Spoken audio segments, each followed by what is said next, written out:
자, 망해마는 방송국에서 만드는 영화 팟캐스트 12번째 이야기. 네. 자기 소개해 주시죠. 오랜만에. 장 PD입니다. 생각 안 왜 해봤다. 이렇게 힘들고 지루하죠? 네, 뭐 영어 FM 하고 있는 윤여건 PD입니다.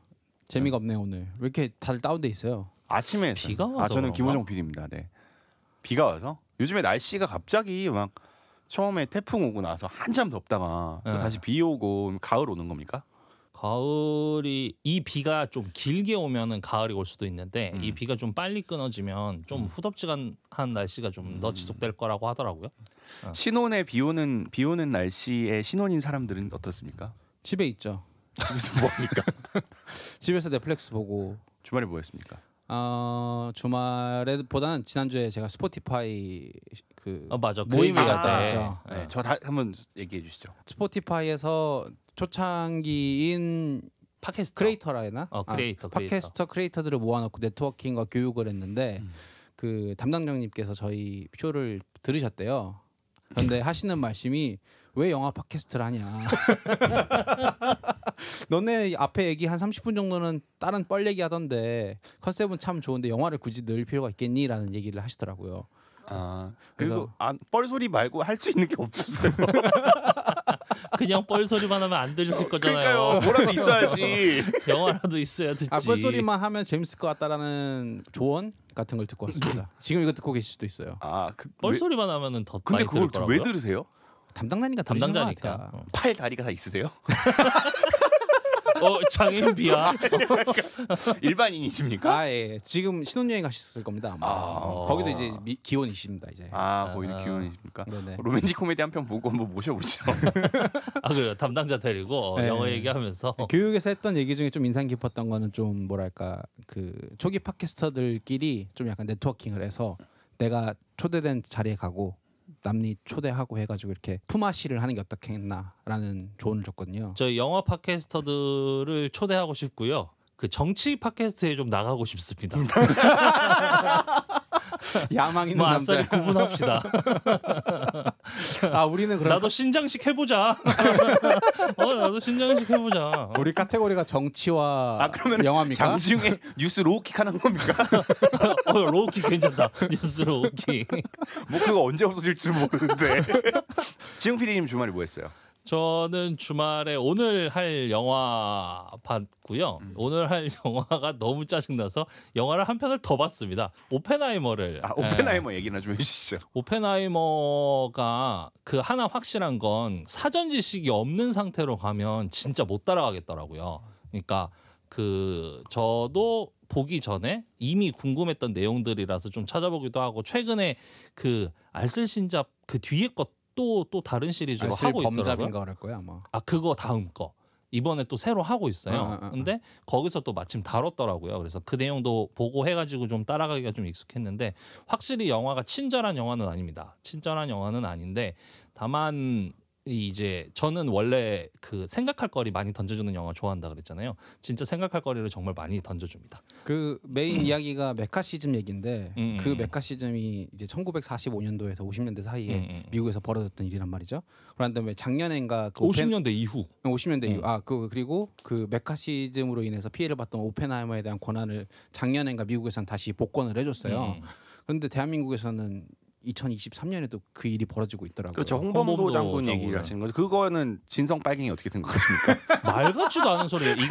이거는 진짜 그냥 이념의 문제가 아니라 이 지금 정책을 결정하고 있는 국방부 혹은 용산 대통령실에 있는 참모진들 역사에 대해서 좆도 모르거나 아니면 진짜 이건 의도적으로 지금 이념 전쟁을 부추기고 있는 거다라고 판단할 수밖에 없습니다. 그 시기에 20년대 이제 10년대 말부터 시작해서 무정투쟁을 하시는 분들이 20년대 30년대를 거쳐가면서 공산당 쪽이랑 민족주의 쪽으로 이렇게 빠져나와요. 그 당시에는 민주주의라는 개념도 내부적으로 논의하는 경우는 적었습니다. 임시정부 내부에서도.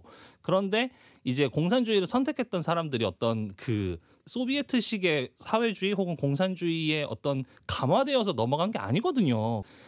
효율적인 이제 항일 투쟁을 어떠한 방식으로 진행하는 것이 옳으냐라는 얘기가 나오는 과정에 어쨌건 중국이 우리와 국경을 맞대고 있고 당시 이제 일본이 우리를 지배하고 있는 시기에서 국경을 맞대고 있는 상황에서 가장 치열하게 무장 투쟁 활동을 벌이는 국경이 딱 중국이랑 붙어 있는 상황이고 러시아랑 엮여 있다 보니까 자연스럽게 이제 사회주의 세력 좀 더 강한 무장투쟁을 하고자 하는 독립운동가들이 사회주의 쪽 지정에 붙어가지고 무장투쟁을 진행했던 거거든요. 이러한 역사적 맥락은 전혀 없는 상태에서 그냥 육사에 있는 흉상을 철거한다? 말 같지도 않은 소리죠. 그리고 더 나가면 공산주의가 왜? 라는 질문도 사실 우리는 던져야 돼요. 이미 체제 경쟁 끝난 거 아닙니까? 지금 세계 공산주의 국가는 사실상 없죠. 없죠. 중국식은 사회주의라고 하기에는 이미 개방이 너무 많이 되어져 있고 북한 정권은 사실 정치학자들도 그렇고 역사학자들도 그렇고 공산주의 정권이라고 얘기하지 않아요. 거기는 이제 봉건주의라고 그러지. 그러니까 사실상 체제 경쟁이라는 건 소비에트가 해체되면서 끝난 얘기인 건데 이걸 지금 우리나라에서는 아직도 가져와 가지고 지금 긁어부스럼을 만들고 있는 겁니다. 그래서 광복 회장님이 자필 편지, 아니, 그러니까 그 공개 서한문을 보내셨더라고요. 저는 그 글이 되게 좋았어요. 그죠. 글을 되게 잘 쓰시더라고요. 근데 그 광복 회장님이 그 대통령의 아주 되게 친한 친구인 연세대 로스쿨 교수님의 아버님이라 그러시더라고요. 그래서 실제로도 대통령께서 그 광복 회장님한테 뭐 아버님 하는 사이라고 하더라고요. 근데 그런 분께서 이렇게 공개서한을 보내셨다는 거는 진짜 그분이 생각하시기에도 이건 옳지 않다라는 이야기를 하신 거 아닌가. 홍준표 대구시장도 말씀하시고 지금 윤석열과 대통령실 주의는 오로지 피와 식별밖에 안 되는 것 같아요. 얘네 지금 뭔가 이게 지금 진짜 민주주의라는 거는 우리가 늘 얘기하지만 다원적이고 다핵적이어야 하는 시스템인 건데 그래야 이제 다채롭게 굴러가는 시스템인 건데 얘들이 지금 피하 식별만 하고 있으니까 지들이야말로 지금 전체주의 세력 가고 있는 거라니까요. 지난주에 우리 배현진 의원 그 법안 발의한 걸 얘기한 것처럼. 네, 그거는 사실 세계유산도 세계유산이지 않습니까? 국가유산, 세계유산. 광복 회장님도 사실상 엄청난 엘리트시거든요. 네. 경기고 출신에 육사 출신이세요. 우리 이사장님도 고등학교 경기고죠. 광복회 회장님도 육사 출신이세요? 육사 출신이세요. 육사 출신에 게다가 엄청난 정치인에 국정원장도 하셨어요. 그래서 이분도 한 보수 하실 거란 말이죠. 그 보수의 거목이시죠. 그런데 하지만 말을 듣질 않네요.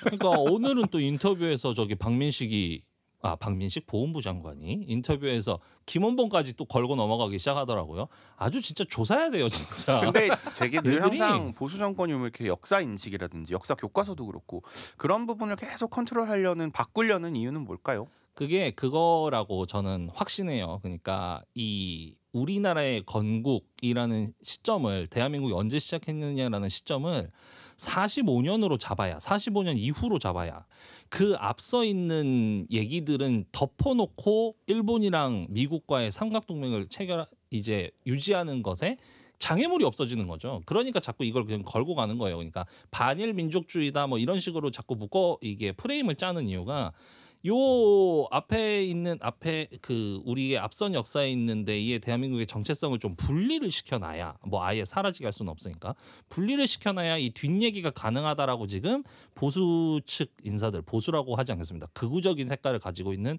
애들은 그런 식으로 생각하고 있는 거예요. 대표적인 게 이제 정광훈 같은 케이스죠. 그걸 분리해서 얘기를 해야 그 뒤에 한국의 미래를 얘기할 수 있다. 근데 과거와 현재가 없이 어떻게 미래를 얘기할 수 있습니까? 그러면 헌법도 뜯어 고쳐야 돼요. 북한은 우리 땅 아니에요. 그렇죠. 헌법도 사실 그런 식으로 하면 고쳐야 되는데 또 개헌 얘기는 족도 안 듣잖아요. 씨발 어쩌자는 거야 도대체. 화가 많아. 비가 오면 유부남은 화가 많아지는 것 같아.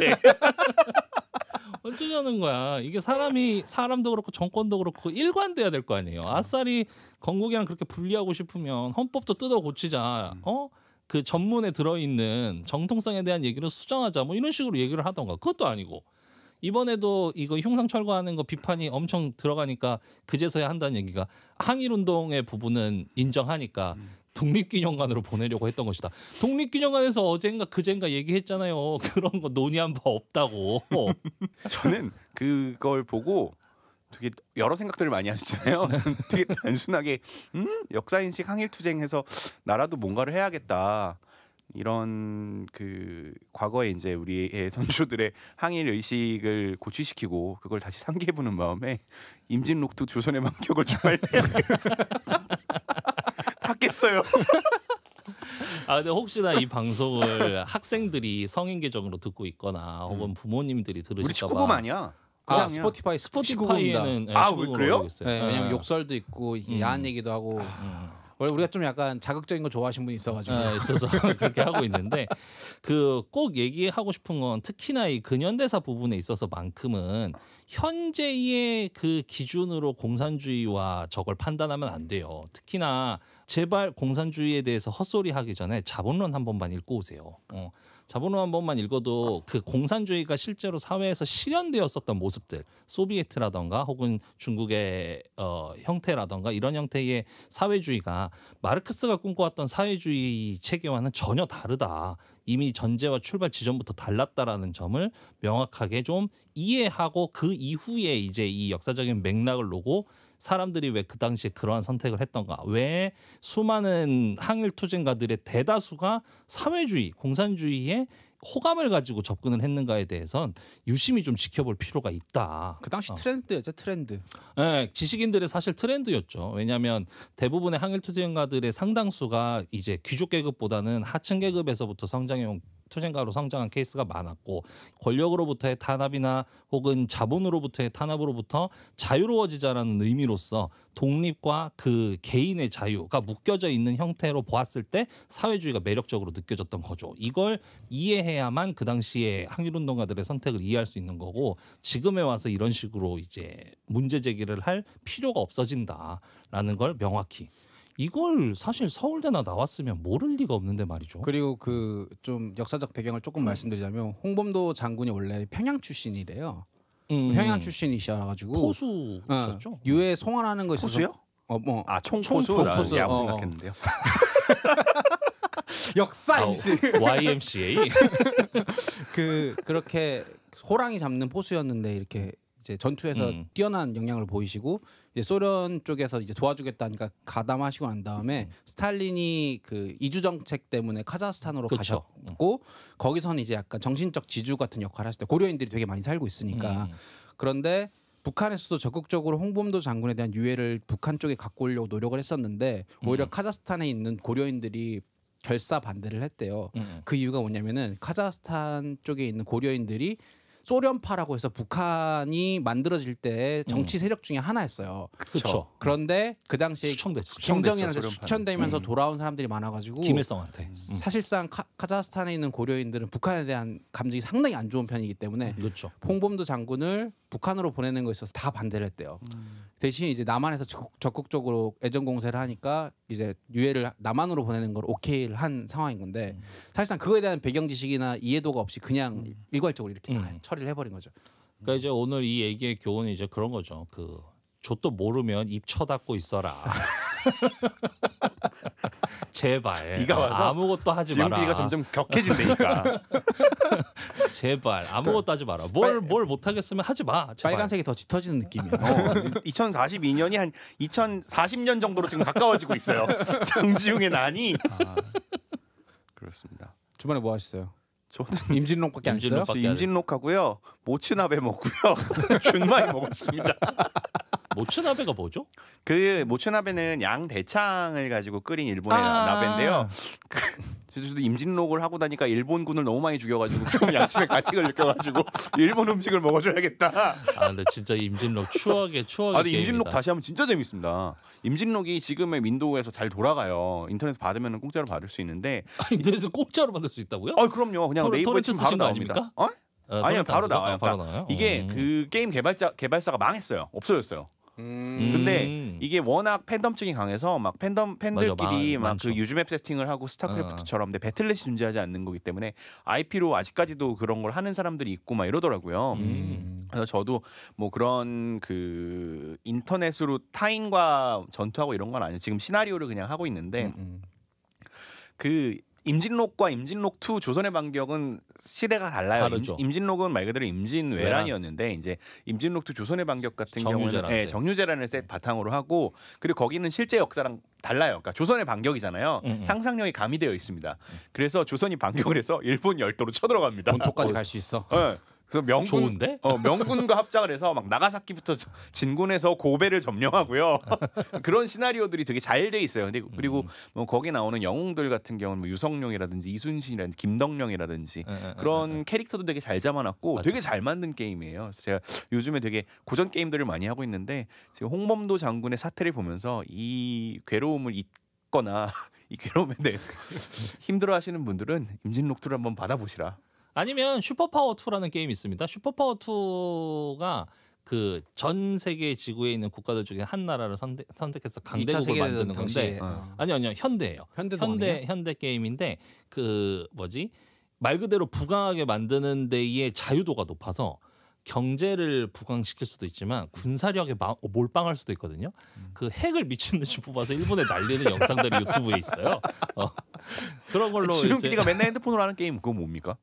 저 요새 핸드폰을 하고 있는 거요? 풍선 터트리는 거요. 아 해리포터 퍼즐과 마법인데. 이 미지 앞잡이. 일본 욕을 그렇게 하고 해리포터 영국. 영재구나 영재. 해리포터. 일본이나 영국이나 해양을 제패한 건 마찬가지 아닙니까? 저 그래도 해리포터는 판타지잖아요. 이거 잠시 정신을 좀 외출시킬 필요가 있을 때. 판타지랜드로. 요새 근데 자주 접속하게 되네요. 정신을 자꾸 출타시켜야 돼서. 자 이번 주의 영화는 네. 달짝지근의 7510이고요. 네. 그 이번 화의 제목은 생각했습니다. 이 영화를 다루는 영화 팟캐스트는 저희밖에 없습니다. 어떤 팟캐스트도 이 영화를 다루지 않습니다. 와이프가 출근한 사이에 혼자 봤거든요. 주말에 와이프가 출근해가지고. 영화관 가서 잘하셨네요. 봤습니까? 영화관 봤어요. 영화관에서 봤습니다. 롯데 타워에서 봤습니다. 일본 기업이네요. 롯데 일본 기업 아니라 그러지 않았었어요? 일본 기업이죠. 아니 뭐 한국 제일교포가 세운 신격호 회장이 세운 그렇죠. 거니까 뭐 일본 롯데도 있습니다. 저는 일본을 사랑합니다. 저도 일본 좋아합니다. 전 아닌데요. 수산물도 많이 먹을 수 있습니다. 어제 회도 먹었어요. 저는. 아직은 괜찮아요. 회. 아무튼 네 거기서 봤고요. 네 롯데 타워에서 봤는데 혼자 보니까 마음껏 욕하면서 봤습니다. 잘하셨네요. 네. 저는 와이프랑 같이 봤다가 둘이 분노에 차가지고 보복 소비로 오펜하이머를 추가로 결제해서 보았습니다. 저 메가박스에서 저도 혼자 봤거든요. 나는 울었어요. 울었다고? 나는 지금 울었다는 얘기 듣고 도대체 어느 포인트에서 울었어? 울었지? 아니, 나는 둘이 행복하게 잘 사니까 기뻐서. 요즘 호르몬이 많이 요즘- 떨어지나 봐. 얼른 결혼시켜야겠는데? 얼른 결혼시켜야겠는데? 야 최일구 국장님 방송하다 맨날 우셔. 소팔메토 하나 먹여야겠어. 문자 하나 어머니 문자만 와도 최일구 국장님 방송하다 우셔. 그분은 나이가 이제 이른을 바라보고 계신데. 그래서 이번 주 영화는 달짝지근의 7510이고요. 네. 왜 7510인지 그거 좀 궁금했는데 그 차치호 네, 차치호 그리고 일령 일령. 이렇게 해서 일령이고요. 이한 감독의 영화고 네. 그리고 유해진 배우가 차치호 역을 맡았고요. 김희선 배우가 일령 역을 맡았고 또 유해진 배우의 형 역으로는 배우 차인표 깜짝 놀랐습니다. 네, 분해 주셨고 정우성 배우도 카메오로 출연합니다. 또 놀랐습니다. 네. 그리고 대본으로 그분이 하셨던 이병헌 감독이. 이병헌 감독. 그 이병헌 감독이 대본을 참여하셨군요. 네, 그 스몰이랑 멜로가 체질 감독하셨던 네, 맞습니다. 그래서 네 그런 영화였고 이한 감독님은 그 보니까 로맨틱 코미디, 로맨틱 영화를 많이 완드기도 하셨고요. 네. 그런 영화들을 많이 하셨고 이한 감독의 역량으로 좀 다양한 배우들이 카메오로 출연할 수 있지 않았나라는 그렇죠. 생각도 듭니다. 지금 PD님 줄거리 소개해 주시죠. 네, 이 영화 줄거리 별거 없습니다.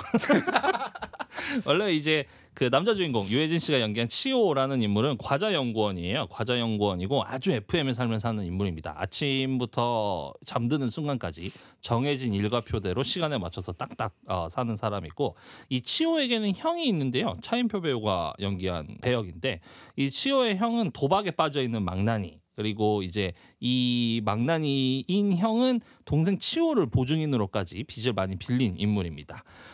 한편 그 여자 주인공으로 나와 있는 일영, 김희선 씨가 연기한 이 일영이라는 배역은 대학생 딸인 진주가 있는 미혼모입니다. 본인이 돈을 빌린 회사에서 빚 독촉을 해결하고자 이제 찾아갔다가 거기에 채용되어서 이제 본인이 이제 직접 다른 연체한 사람들에게 빚독촉 업무를 맡는데요.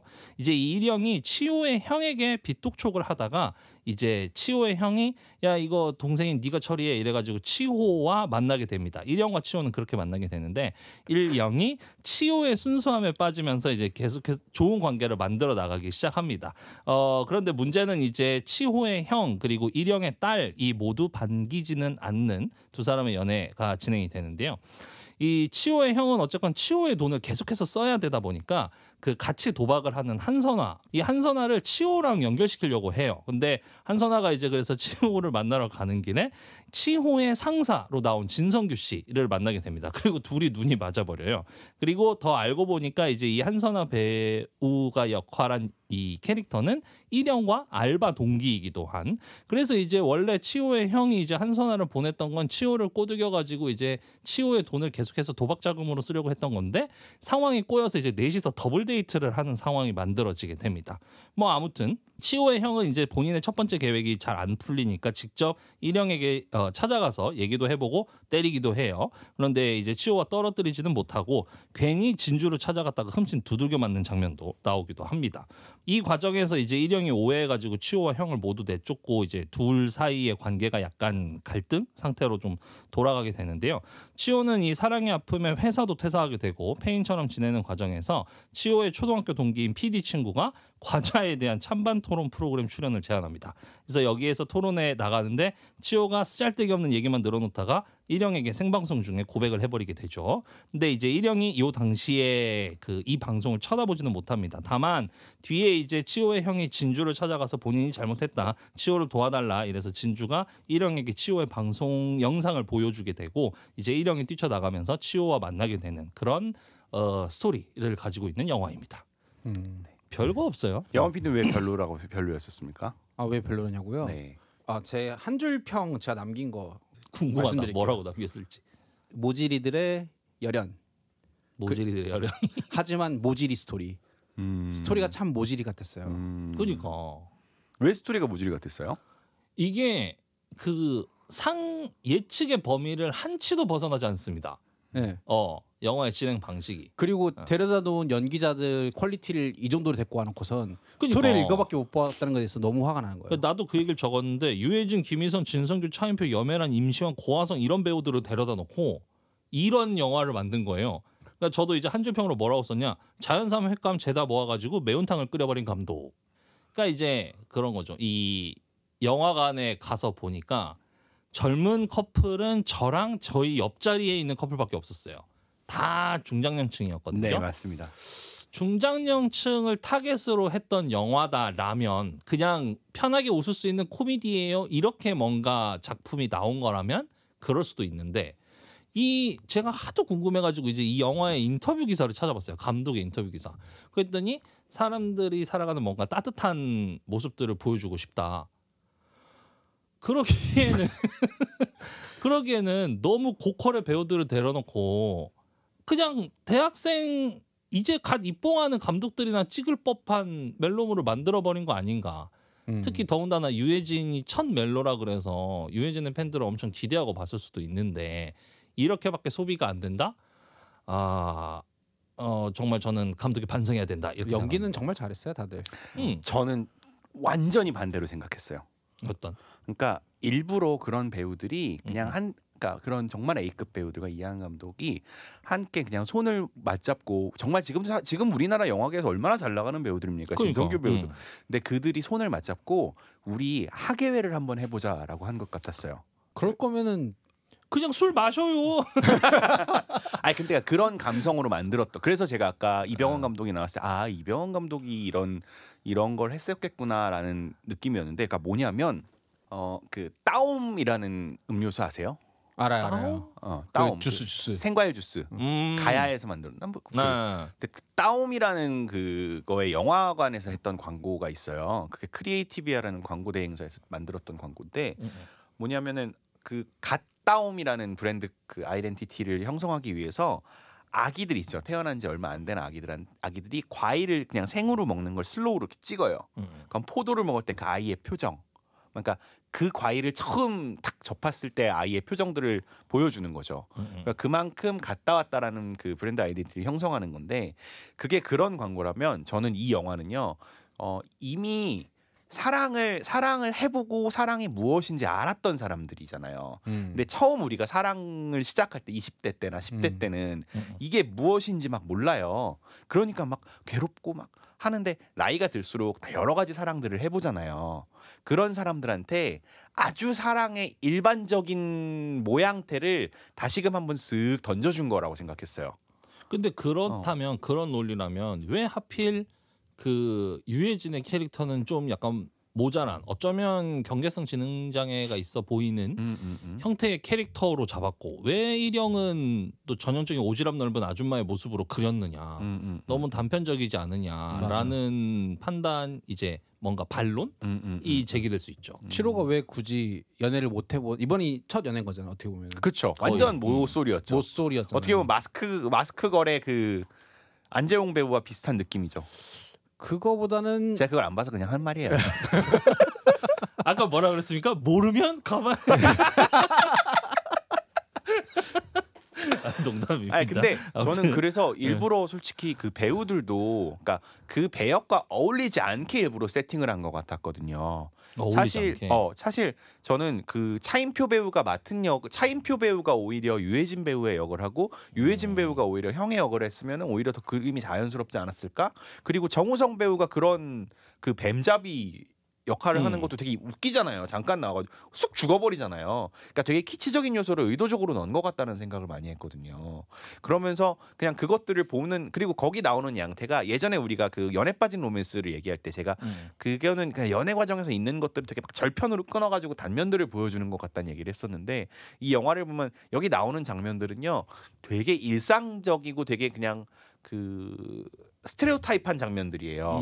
뭐 예를 들어 막 쉽게 생각하면은 막 우리가 그 막 옛날 영화에 보면 나 잡아봐라 막 하면은 그런 느낌의 시퀀스들이 되게 많은데 그런 것들을 이미 사랑을 다 해본 사람들 30대 혹은 40대 50대들이 느끼기엔 이미 그들은 그런 설렘이 감정이 무엇인지 알지만 더 이상 그런 거를 느끼지 못하는 나이가 됐잖아요. 그런 사람들한테 살짝 아 그래 맞아 사랑이란 저런 거지. 그래서 내 옆에 있는 사람을 다시 한번 보게 되고 내 가족 내 사랑하는 사람을 다시 한번 상기하게 되고 이런 걸 노린 게 아닐까? 너무 긍정적으로 봤습니까? 근데 그 좋은데 10,000원 이상 영화표 내고 볼만한 건 아니다. 아 그래서 저는 SKT 청년 요금제로 50% 할인해서 봤습니다. 저는 이거 2번 결제했거든요. 왜냐면 처음에 제가 이거 이제 지난주에 녹음이 끝나자마자 바로 CGV 앱에서 이제 예약을 했어요. 근데 제가 1순위를 제 집 근처에 CGV로 해놓은 줄 알았는데 1순위를 CGV 강남으로 잡아놨던 거예요. 강남으로 잡아놓고 나는 내가 사는 근처로 가가지고 너무나 태연하게 내 와이프랑 볼 거니까 와이프 중간에 화장실 갈 수도 있으니까 지류 티켓까지 뽑은 거죠. 뽑아서 들어가려고 했더니 앞에서 입장을 막아. 여기가 아니래. 그래서 봤더니 아닌 거예요. 그래서 내가 그럼 혹시 환불이 안 되냐? 지류 티켓 출력하면 환불이 안 된다는 겁니다. 그래서 씨발 이라는 생각으로 한 번 더 결제했죠. 왜냐면 우리는 녹음은 해야 되니까. 곱하기 4였네. 그러니까 6만 원 주고 보기엔 진짜 아깝긴 합니다. 그래서 6만 원 주고 보기 진짜 아깝습니다. 이거는. 야 넷플릭스 6개월치야. 그래. 그러니까 이게 그건 거예요. 이 영화를 보면서 그런 생각 들었어요. 이 영화가 아직도 그 예매율 순위에서는 3위에 랭크가 되어져 있는데 이게 그냥 예매율로만 따졌을 때 괜찮은 영화라고 판단이 혹여나 되어질까봐 그게 되게 걱정이에요. 이게 그냥 말 그대로 제가 느끼기에는 그냥 중장년층에게 먹히는 그냥 편안한 비디오방에 있는 그런 느낌의 영화거든요. 근데 이게 3위 정도에 랭크되면 이 정도로 만들어도 괜찮게 먹히는구나라고 혹시나 영화 제작자들이 착각할까봐 그러면 영화 산업에 이거 후퇴 아닙니까? 후퇴. 약간 그러니까 어떤 느낌이었냐면 우리가 20대 때 연애를 할 때는 코스가 일반적이었잖아요. 커피 먹고 밥 먹고 영화 보고 모텔 가고 아니면은 다시 또 밥 먹고 헤어지고 뭐 술 먹고 헤어지고 뭐 이런 식인데 지금은 영화관을 안 가도 갈 수 있는 액티비티나 활동들이 상당히 많고 모텔 가면 넷플릭스 다 됩니다. 문대의 온도 보십니까? 거기 그 문대의 온도 보세요? 문대요원이 뭐예요? 문대의 온도라고 문대의 그 온도라고 유튜브 컨텐츠인데요. 구구대장 뚱시경 그분 아세요? 누구죠? 아 요즘 안 봐. 아, 진짜. 예능에 멀어. 지금 맨날 진성 시사만 빨갱이 봐서 그래. 이래서 안 돼. 아니 요새 국회가 얼마나 바쁘게 돌아갑니까? 국회 생중계하는 거 유튜브 챙겨보기도 바빠요. 그래서 문대의 온도를 보면은 그게 영화관 광고도 영화관 에티켓 광고를 거기서 찍었더라고요. 아 그래요? 아, 그래서 그거 이제 봤죠. 막 그 문대 그 배우 그분이 나오셔서 막 싸우다가 아 그러길래 모텔 가서 넷플릭스 보자고 했잖아 하면서 여자친구랑 싸우는 장면이 나오거든요. 그래서 그런 정도로 이제 영원 PD가 얘기한 부분이 있는 거죠. 네, 만약에 그 시대였다면 이 영화는 예매율이 좋았을 거예요. 왜냐하면은 그냥 영화가 있을 때만 영화관밖에 선택지가 없었을 때는 그랬으면은 어쩔 수 없어. 코로나 전 이야기죠. 그때 당시에는 무조건 영화는 한 편을 봐야 되는데 그러면은 선택지가 별로 없으니까 이 영화를 선택할 수밖에 없는데 지금 시대는 그런 시대가 아니란 말이에요. 그렇기 때문에 전 이 영화가 그 티켓 그 당시에는 티켓값도 5,000원이었어. 그 정도는 괜찮은데 10,000원 이상인데 이 영화를 영화관에서 봐야 된다? 그러면은 그 정도의 가치는 아닌 것 같아요. 그러니까 자본의 논리로는 분명히 그런데 저는 이 영화가 주는 함의는 여러 가지로 해석해 볼 수 있다고 생각해요. 그러니까 예를 들어서 두 가지 측면인데 하나는 그러니까 뭔가 이렇게 따뜻하고 뭔가 그런 영화가 사라져 버렸거든요, 영화판에. 그런 면에서 저는 그냥 편안하게 볼 수 있는 영화라는 그런 느낌을 하나를 가졌고 둘째는 사실 OTT가 들어오고 이러면서 영화 산업 역시도 대부분의 MZ 타겟으로 많이 가는 것 같아요. 그러다 보니까 오히려 30, 40, 그러니까 30까지는 MZ로 넣읍시다. 40, 50, 60, 70 세대는 이런 컨텐츠 미디어 시장에서 점점 배타되고 있거든요. 트로트가 있잖아. 그러니까 트로트만 볼 수는 없잖아요. 영화 산업 자체에서. 근데 그런 사람들을 맞춰서 일부러 한 거 아닐까? 그런 의도를 가진 것 같다라는 생각이 들었거든요. 그래서 그들의 모습도 이렇게 생각하니까 오히려 저는 차치오라는 인물의 설정이 이해가 되는 게 자 40대, 50대, 60대를 타겟으로 만들었는데 그런 순수한 사랑을 보여주기 위해선 좀 세상에 때묻지 않은 캐릭터를 만들고 싶었다는 생각도 들어요. 아 그거를 설명해주기 위해서 그런 배경을 넣었다. 이건 그래야지 감정을 좀 더 이입할 수 있을 것 같다는 생각. 왜냐면은 사실 이 영화를 보면 최초의 김희선은요 전형적인 40대 이혼녀예요. 그러니까 처음에 그 김희선 일영이 치호한테 애정을 가지는 호감을 가지는 건 두 가지 이유입니다. 아이에게 잘해주는 것. 그것은 내가 아이를 키우고 있기 때문에 내 아이에게 잘해줄 수 있는 남자겠다라는 생각. 그리고 그 이전에 계속 자기는 새로운 남자를 만나고 싶은 욕구를 가지고 있죠. 그렇지. 근데 그게 막 20대처럼 뜨거운 사랑이 아니에요. 그냥 가정을 이루고 안정하게 내 딸과 함께 살 수 있는 전 남편에 대한 상처도 있고. 그래서 치호가 그 아이에게 보여주는 그 행동 그리고 두 번째 치호가 가지고 있는 연봉을 보게 될 수밖에 없는 상황이죠. 그 두 가지가 같이 맥락을 해서 치호라는 인물을 바라보게 되는데 이령은 그거는 어느 정도 그 속물이라 그러긴 뭐하지만 되게 일반적인 40대의 이제 싱글인 여성이 남성을 바라보는 상이겠죠. 현실적인 상황. 그래서 오히려 처음에는 이령이 치호한테 계속 꼬셔요. 계속 꼬신데 그 꼬심에서 치호가 넘어가고 이게 따뜻한 사랑 이야기가 되기 위해선 치호가 때묻지 않은 사람이어야 됩니다. 그래서 그렇게 아직이 그런 건가? 네, 그래서 저는 치호를 일부러 그런 인물로 설정했다고 봐요. 그리고 이 영화에서 몇 가지의 장치들이 되게 재밌었던 게 처음에 첫 장면이 시계로 시작하거든요. 알람 시계를 치호는 다 맞춰놓고 있잖아요. 제2의 라이프. 네, 그리고 딱 5시 딱 퇴근. 그러니까 치호가 조금 모자란 인물이라는 것 외 말고도 치호는 자신의 그 삶의 딱 규칙이 명확하게 정해져 있어요. 근데 그게 이령을 만나면서 무너지잖아요. 저는 그게 주는 메시지는 그래 사랑이라는 건 40대, 50대, 60대 장년층들이 생각하기에 그래 사랑이라는 건 내가 만든 나만의 규칙과 나만의 그 방식들이 깨져버리는 것이었지라는 메시지를 주는 것 같다는 거죠. 그래서 저는 그런 장치들이 의도적이었고 이것은 명확하게 중장년 타겟을 중심으로 한 영화였구나. 그런 면에서 조금 더 머리를 쓰고 만든 영화, 아무 생각이 없이 만든 영화는 아니었구나라는 생각을 하면서 봤어요. 그래서 그래. 어디서 울었어요? 제가 운 거요? 네. 어느 파트에서 온 거야 도대체? 그 치호가 울 때요. 치호가 언제 치우고 울었지? 언제 울었지? 형 때릴 때?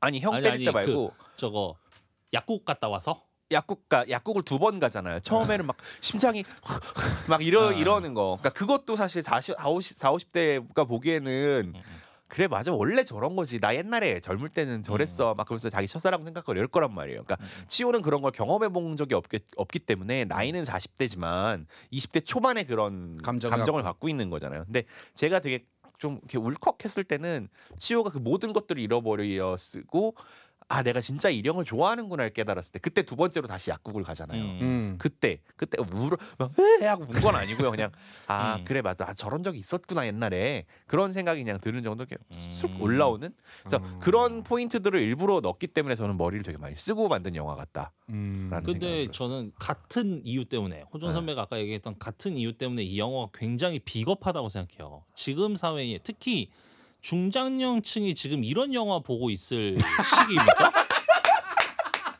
안 그래? 당신 너무 교조주의적이야. 차라리 중장년층이 전부 다 오펜하이머를 보시면서 고민해 보시는 게 차라리 맞죠. 사실 젊은 세대들이 공산주의에 대한 반감이 크겠습니까? 중장년층이 공산주의에 대한 반감이 크겠습니까? 역시 3S야. 기본적으로 차라리 만약에 중장년층을 타겟으로 만들었다 혹은 중장년층이 물론 모두가 그렇지는 않겠지만 동성애라던가 성소수자라던가 혹은 이 장애인들에 대한 배타적인 시선이 젊은 사람들이 많겠어요? 중장년층이 많겠어요? 중장년층이 훨씬 많죠.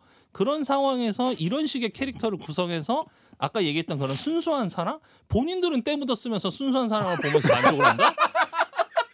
그리고 그거를 지금 이 무려 감독 필모가 어마어마해요. 증인, 우아한 거짓말, 완득이 그동안 사회적인 메시지 잘 담아왔잖아요. 근데 이제 와가지고 이런 영화를 만들겠다고? 아 이러다가 저러다가 할 수 있는 거죠. 정말 괘씸하다. 아 그러면 이제 미혼모에 대한 실태 뭐 이런 거 하고 그 다음에 아니 최소한 굳이 과자에 대한 유연성. 그래 사회적 메시지 있네요. 굳이 로맨스 영화에 굳이 그런 장치가 필요했냐라는 거지. 그 사회 4대약 중에 하나가 불량 과자였잖아요. 아 주폭. 불량식품. 그랬었네. 내가 그때 그래가지고 아폴로를 집에다가 겁나 쟁여놨다. 엄청난 사회적 메시지가 들어가 있지 않습니까? 사실 저는 그래서 되게 따뜻하게 봤었고요. 그리고 장치들 되게 재밌었어요. 그러니까 내가 쓰레기네. 내가 지금 완전 정치병이 왔네. 난 그때 되게 그리고 되게 아줌마 아저씨들의 웃음소리가 끊이지 않았어요. 예를 들어서 그러긴 했어요. 그 막 대실 28,000원? 아 그럼 중실은 2만 원인가? 막 이런 거라든지 그리고 자동차 극장에서 저 그게 제일 웃겼거든요. 자동차 극장에서 팬티 안에 그리고 그 팬티 안에 셔츠였는데 그거를 뒷자리에 있는 사람 뒷차에서 그걸 대서로 야 팬티 안에 셔츠가 들어가 있어. 아니, 거기 멘트 중에 그게 있어. 아 씨발 저게 사랑이지라고 하는데 그래. 관객의 멘트 같았던 거야. 난 앞자리에서 누가 얘기하는 줄 알았는데 그런 것들을 연출을 되게 재밌게 한 거야. 그런 포인트들을 잘 만들었더라고. 그래서 이거는 되게 그냥 추석 때나 조금 수위만 낮춰서 명절에 가도 되게 좋을 것 같다.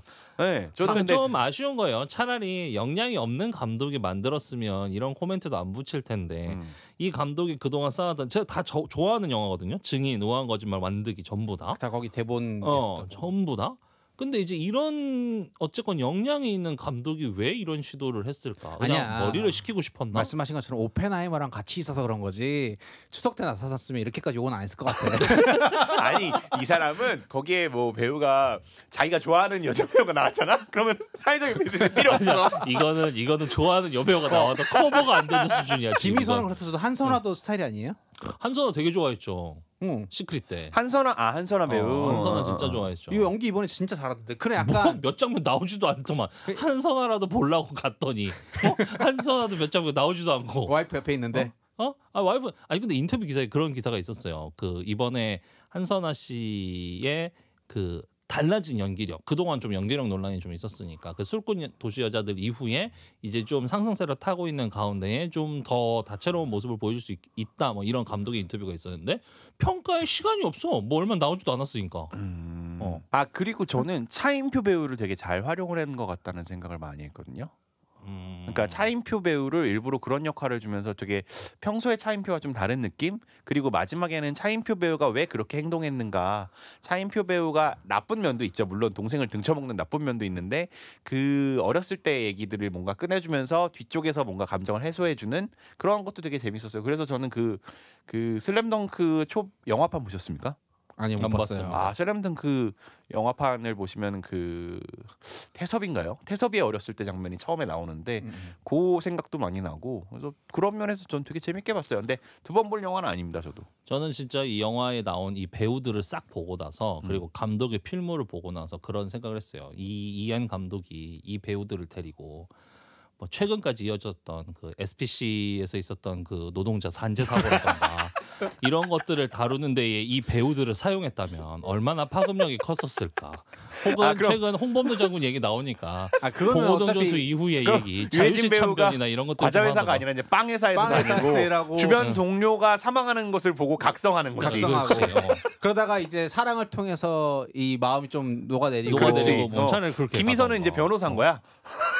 괜찮네. 아니 이제 미혼모로 나오고 둘이 이렇게 마음을 보다듬으면서 더 투쟁으로 가는 거지. 저는 그 영화 안 볼 겁니다. 머리 아파요. 저는 그냥 집에 가서 헐을 소리로 듣겠습니다.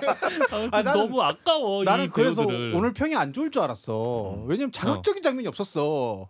자극적인 장면 그죠? 그러니까 자극적인 장면이 없었는데, 그러니까 어떤 거냐면, 그러니까 되게 저는 초콜릿 같았어요. 아까 말씀드렸지 않았어요? 몸에 나쁘네. 아니 그러니까 아까 제가 그 갔다 옴 얘기를 했잖아요. 응. 그래서 초콜릿을 그러니까 사랑이라는 걸 초콜릿으로 비유하자면 우리 다 초콜릿을 먹어봤잖아요. 근데 초콜릿도 되게 여러 종류가 있는데 일반적으로 초콜릿 하면 딱 떠오르는 맛이 있잖아요.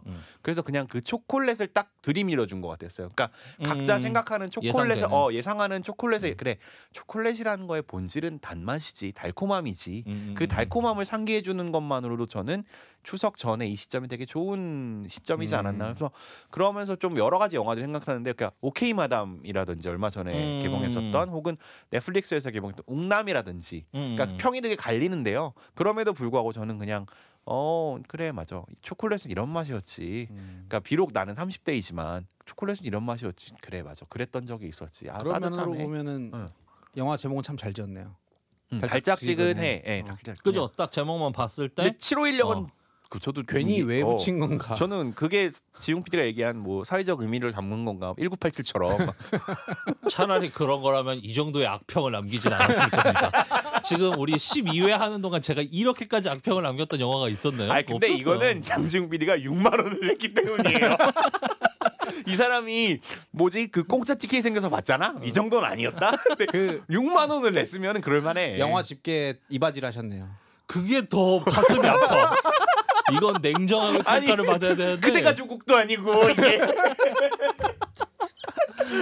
그게 더 내 표를 가슴이 샀어 내 아파. 표를.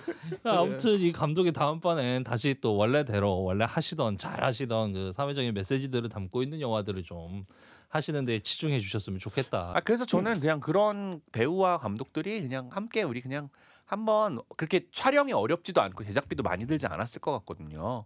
이거 촬영 한 달이면 끝났을 것 많이 같은데. 나갔지 않았을까? 근데 많이 배우 안, 출연도로 많이 배우 나갔었나? 출연도 많이 안 줬을 것 같은데, 그러니까 뭐 그거는 그러니까 우정 출연들을 많이 하지 않았나 싶어요. 그리고 정우성 배우는 왜 나왔을까요? 난.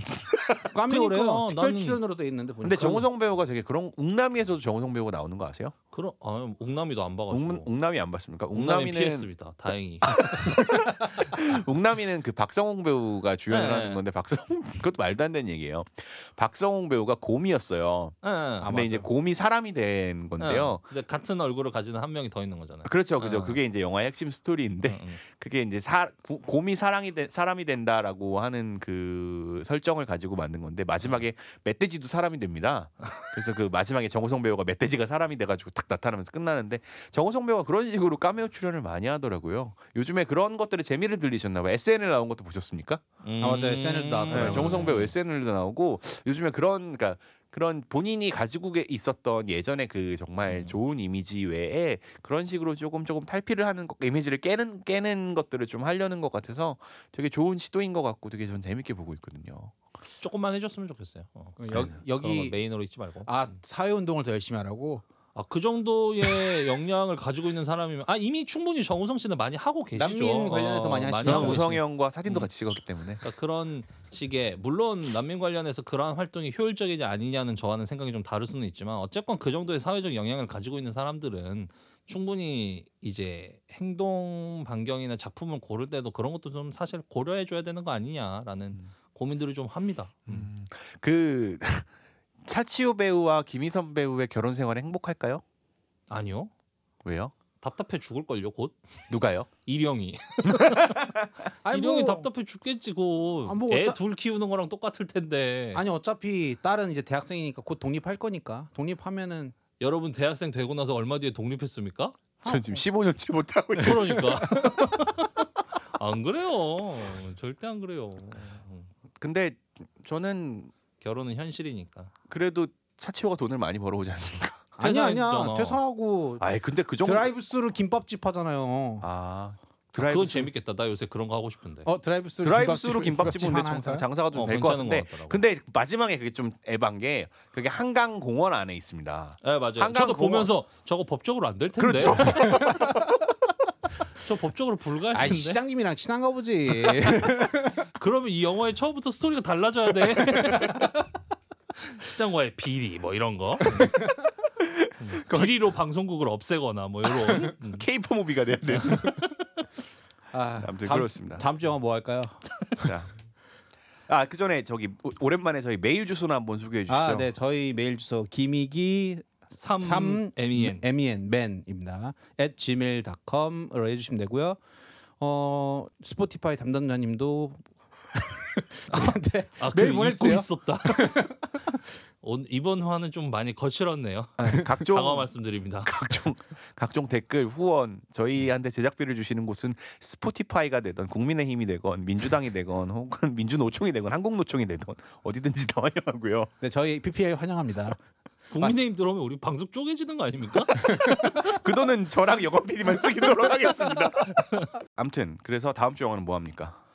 다음 주에 이 영화를 많이 뽑혀. 이거 제가 골랐었잖아요. 와차를. 근데 솔직히 내가 고른 영화라 역시 열심히 변호하려고 준비하긴 했다.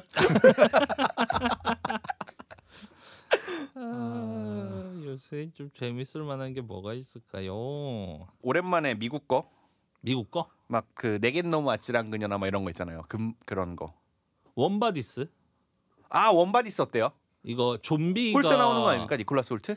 원바디스 어때요? 여건 PD? 그러시죠. 네, 그럼 다음 주 영화는 원바디스입니다. 안녕. 안녕.